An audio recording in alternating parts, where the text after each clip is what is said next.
വന്നു അല്ലേ ഊരി തണ്ടി? ഓ തമ്പുരാനെ. ഇടോ പെരിങ്ങോടോ, താൻ എവിടെ ആയിരുന്നടോ? വടക്കോട്ടൊരു യാത്ര.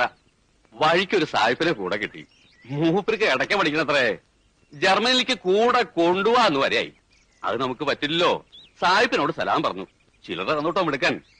അങ്ങനെ പിന്നെ എങ്കടാ ചിന്തിക്കുമ്പോഴാ കള്ളകൃഷ്ണൻ ഒന്ന് കാണാൻ തോന്നിയത്. 2 ദിവസം ഗുരുവായൂർ കിടന്നു. പിന്നെ സായിപ്പ് തന്നത് തീർന്നു കാണും അല്ലേ? ഓ അതല്ലേ തന്റെ അടുത്തേക്ക് പുറപ്പെട്ടെ. ആ തള്ള ഒരുത്തി ഒറ്റയ്ക്ക് കഴിയല്ലേ? അതിന്റെ വിവരം വല്ല അറിയാറുണ്ടോ? അസുഖമൊന്നുമില്ല, ഒന്ന് പോണം. വാര്യരോട് പറഞ്ഞ് ഞാനൊരു മണി ഓർഡർ അയച്ചിരുന്നു. കിട്ടിയിട്ടുണ്ടാവും. സ്വന്തം മോനായ എനിക്ക് വേണ്ടിയല്ല തനിക്ക് വേണ്ടി അവർ പ്രാർത്ഥിക്കണേ. നന്ദിയുള്ള കൂട്ടത്തിലാ. ചെല്ലേ, കഥകളൊക്കെ വയറ്റി വല്ലം ചെന്നിട്ടാ. ആദ്യം വിസ്തരിച്ചൊരു കുളി, പിന്നെ നന്നായിട്ടൊരു ഊണ്. ഇരിപ്പില്ലേ, കാണാതിരിക്കില്ല. ഇടയ്ക്ക് പ്രാക്ടീസ് ചെയ്യണ്ടോ താൻ? എവിടെ? എന്നെ കാണുമ്പോ മേടിച്ച് 2 തട്ട് അത്ര തന്നെ ഉണ്ടാവുള്ളൂ. തുടക്കട്ട് വെക്ക, ഒന്നും മുഴുമിപ്പിക്കില്ല. അതല്ലേ പ്രകൃതം. താൻ ഈ ചുറ്റലൊക്കെ മതിയാക്കി കുറച്ചു ദിവസം സ്വസ്ഥമായിട്ട് വിട്ടിരുന്ന ഞാൻ പ്രാക്ടീസ് തുടങ്ങാം. എന്താ? ആഗ്രഹില്ലാഞ്ഞിട്ടല്ല, തന്റെ കൂടെ കഴിയാന്ന് പറഞ്ഞാല് എനിക്കും പലതും പഠിക്കാനുള്ള അവസര. പക്ഷേ മനസ്സ് സമ്മതിക്കണ്ടേ? ഈ അലച്ചില് അത് നിർത്താൻ വയ്യടോ. ഒരു കണക്കിന് താൻ ഭാഗ്യവാനാ. തോളത്തൊരു മാറാപ്പും ഇരുപുറം തേഞ്ഞൊരിടക്കയും. അമ്പലങ്ങളിൽ നിന്ന് അമ്പലങ്ങളിലേക്ക്. കൂടില്ല കൂട്ടില്ല, പരമസുഖം. താനൊന്ന് പെരുക്കണത് കേൾക്കാൻ കൊതിയായി പോകണം.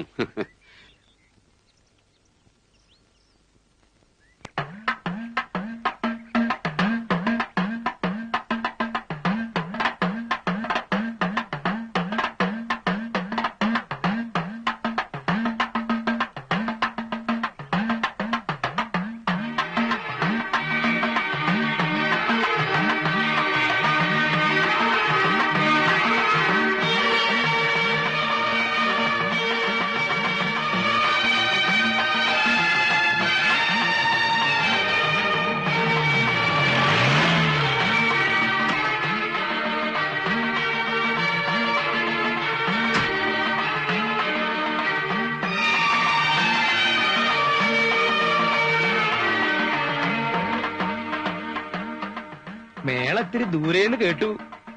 പെരിങ്ങോട് ശങ്കരമാരാരുടെ കൈവഴക്കം. അപ്പോ ജീവനോടെ ഉണ്ടല്ലേ? അത് ബോധ്യപ്പെടുത്താനാണല്ലോ ഈ യാത്ര. എന്തായി വാര്യ?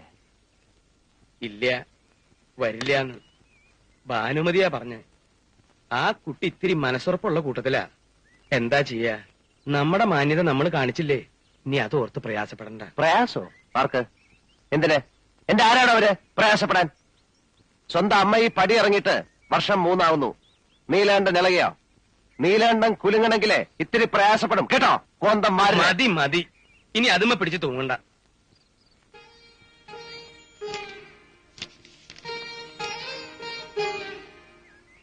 ആരുടെ ചേച്ചി കത്ത്? പണിക്കർ സാറിന്റെ. ഇത് മാരാത്ത പിള്ളേരുടെ കയ്യിലെങ്ങാൻ കൊടുത്ത് പോസ്റ്റ് ചെയ്യാൻ പറ. ചേച്ചിയുടെ തീരുമാനം? ഇല്ല മോളെ, ഇനി എനിക്ക് ചിലങ്ക കെട്ടാനാവില്ല. നീ ചെല്ലേ.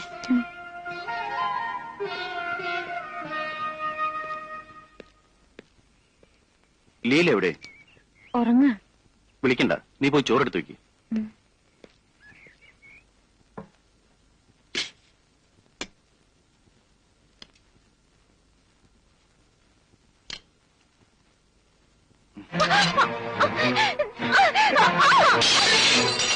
എടി, നിനക്ക് ഇത്ര ധൈര്യമല്ലേടി? ഇതിലപ്പുറം ധൈര്യം എന്തേലുണ്ട്? പുറത്തെടുക്കാൻ അവസരം ഉണ്ടാക്കണ്ടെന്ന് ഭർത്താവിനോട് പറഞ്ഞേക്കൂ. നീ പ്രസംഗിക്കുന്നു വേണ്ട. ദേഹത്തൊന്ന് മുട്ടി ഒരുമി കൊഞ്ചിപ്പുഴയും വന്നാലേ ഞാനൊരു പുരുഷനാ. പുരുഷനോ? തനിക്ക് ആ വാക്ക് പറയാൻ അർഹതയുണ്ടോ? ഇറങ്ങിക്കോണം എന്റെ വീട്ടിൽ നിന്ന്. അറുവാണിച്ചോളെ കയറ്റി കിടത്തിട്ട് ഒടുക്ക എന്റെ കുട്ടികൾക്ക് അച്ഛനില്ലാണ്ടാവും. ആട്ടക്കാരിയല്ലേ? പുരുഷന് മയക്കം വിദ്യകൾ എന്തെല്ലാം കാണും. മതി. ഇനിയത്തെ കുട്ടികളെ ദുഷ്ടത്തെങ്കിലും പറഞ്ഞാൽ കൊത്തി അറിഞ്ഞില്ല ഞാൻ. ഭാനു, കൈ കൊണ്ടുവന്ന് എന്താ വെച്ചാ എടുത്തോ, എന്നിട്ട് ഇറങ്ങാ.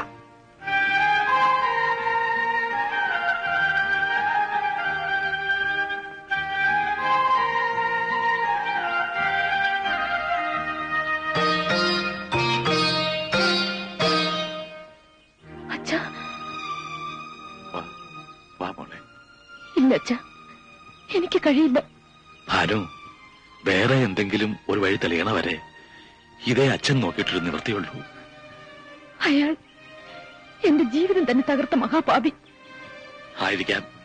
പക്ഷേ എന്റെ മക്കളുടെ മടിക്കുത്തി കയറി പിടിക്കാൻ അവിടെ ആരും വരില്ല, അതെനിക്ക് ഉറപ്പാ. ഇപ്പോ അച്ഛന് ആവശ്യം മക്കളുടെ ശരീരം കാക്കുക എന്നുള്ളതാ. വാ മോളെ. അച്ഛനാ പറയുന്നേ, കൂടെ വരാൻ.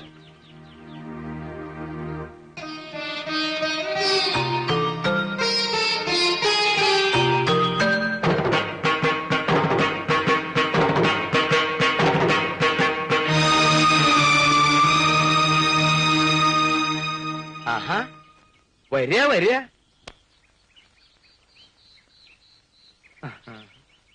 ദാ ഇതിലെ പത്തായപ്പുരയില് എല്ലാ സൗകര്യങ്ങളും ചെയ്തിട്ടുണ്ട്. എന്തെങ്കിലും ഒരു കുറവ് തോന്നിയ എന്നെ വിളിക്കാൻ മറക്കരുത്.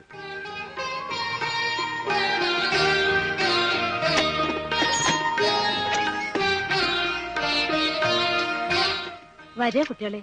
എന്താ ഇപ്പൊ കുടിക്കാൻ എടുക്കേണ്ടത്? ചായയോ സംഭാരോ? ഭക്ഷണം എന്താ വേണ്ട വെച്ചാ പറയണം, ഞങ്ങൾ ഉണ്ടാക്കിക്കോളാം. നല്ല കഥയായി. നിങ്ങൾ അടുക്കളപ്പണി ചെയ്യേ, പിന്നെ ഞാനെന്തിനാ? ഒരു ജോലിയും ചെയ്യിക്കണ്ടെന്നാ മോളിൽ നിന്നുള്ള ഓർഡർ. വെറുതെ എന്നെ വഴക്ക് കേൾപ്പിക്കരുതേ. തറവാട്ട് മഹിമയും പാരമ്പര്യവും എനിക്ക് വലിയ കാര്യമല്ല. എന്റെ മകളെ പട്ടിണിക്കിടാതെ നോക്കുന്ന ഒരുത്തരാവണം, അത്രേ ഉള്ളൂ. എന്താ പക്ഷേ ഇപ്പൊ പൊറുതി മംഗലശ്ശേരിയിലാണെന്ന് കേട്ടു. നീലാണ്ടൻ ഇപ്പൊ എന്നെ വെച്ചോണ്ടിരിക്കുന്ന മൂത്തേനാണോ? ഇളയതിനെ ഇറക്കുന്നുണ്ടെങ്കിൽ പറയണം. മുണ്ടക്കൽ ശേഖരന് താല്പര്യമുണ്ട്. ശേഖരന്റെ ഉള്ളത് ഇന്ത്യൻ ഉറുപ്പി തന്നെയാ.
മനസ്സില്ലെങ്കില് പബ്ലിക് റോട്ടിൽ കിടന്ന് തല്ലുണ്ടാക്കിയിട്ട് ധിക്കാരം പറയുന്നു.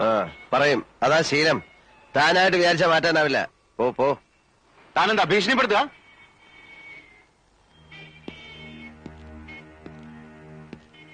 എന്റെ ഭീഷണി എന്ന് പറഞ്ഞ ചില ഊച്ചാലി രാഷ്ട്രീയക്കാരെ കൂട്ട് സ്ഥലം മാറ്റിക്കളയെന്നൊന്നാവില്ല. കൊന്നുകളയും ഞാൻ. മടിക്കില്ല കേട്ടോ. പുതിയ ആളായതുകൊണ്ടാ. ഇവിടെ ചോദിച്ചാ മതി. വാടാ. ശേഖരന്റെ എച്ചിൽ നിൽക്കുന്ന ആരെങ്കിലും ഉണ്ടെങ്കിൽ പോയി പറ. മുമ്പ് എനിക്കൊരു കയ്യബദ്ധം പറ്റിയതാ. ഇനിയും വേഷം കെട്ടെടുത്താ അറിഞ്ഞോണ്ട് ഞാൻ അബദ്ധം ചെയ്യും.